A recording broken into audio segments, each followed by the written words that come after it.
Last season, you may recall me reading the classic poem Casey at the Bat by Ernest Lawrence Thayer. Of course, everyone cheered for Casey to save the Mudville Nine from a crushing defeat. But sadly, the mighty Casey had struck out. But I bet you don't know what happens after that story, so I'm going to tell you a sequel called Casey's Revenge by James Wilson.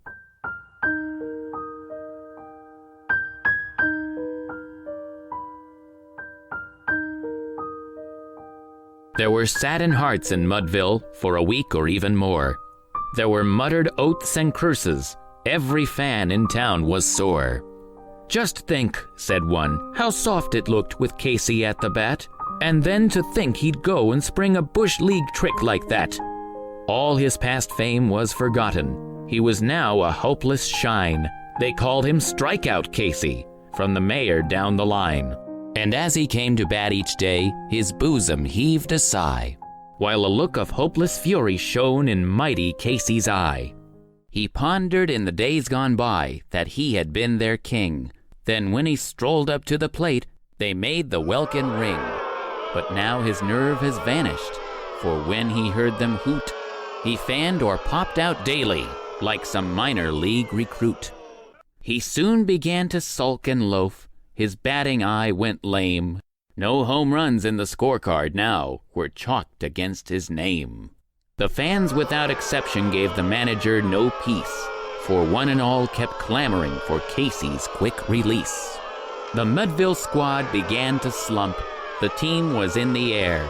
Their playing went from bad to worse. Nobody seemed to care. "Back to the woods with Casey," was the cry from Rooters Row. "Get someone who can hit the ball and let that big dub go."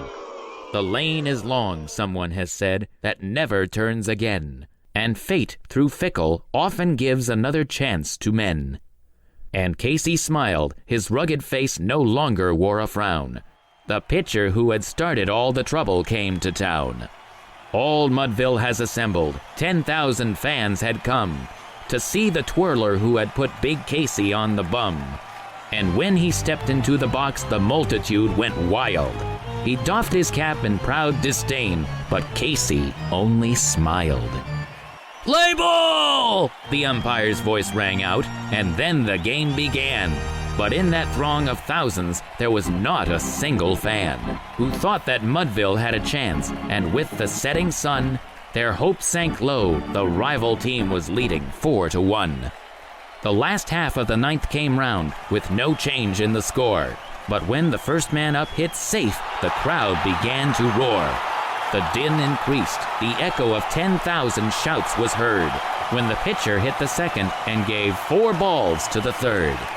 3 men on base, nobody out. 3 runs to tie the game. A triple meant the highest niche in Mudville's Hall of Fame. But here the rally ended, and the gloom was deep as night, when the 4th one fouled to catcher and the 5th flew out to right. A dismal groan and chorus came.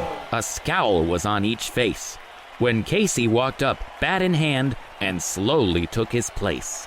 His bloodshot eyes in fury gleamed. His teeth were clenched in hate. He gave his cap a vicious hook and pounded on the plate. But fame is fleeting as the wind, and glory fades away. There were no wild and woolly cheers, no glad acclaim this day. They hissed and groaned and hooted as they clamored, "Strike him out!" But Casey gave no outward sign that he had heard the shout. The pitcher smiled and cut one loose. Across the plate it spread. Another hiss, another groan. "Strike one!" the umpire said. Zip, like a shot, the second curve broke just below his knee. "Strike two!" the umpire roared aloud, but Casey made no plea. No roasting for the umpire now. His was an easy lot. But here the pitcher twirled again. Was that a rifle shot? A whack, a crack, and out through space.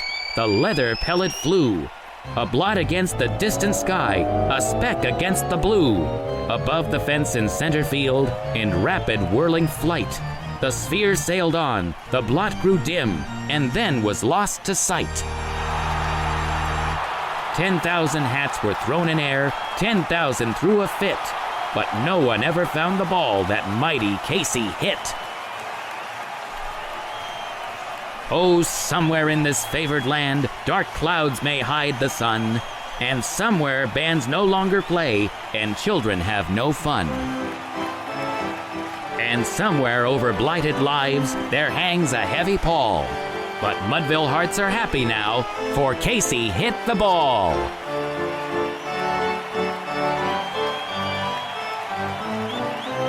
So you see, my friends, it's okay to have a bad day every once in a while. And as long as you redeem yourself the next time, things will always turn out okay in the end.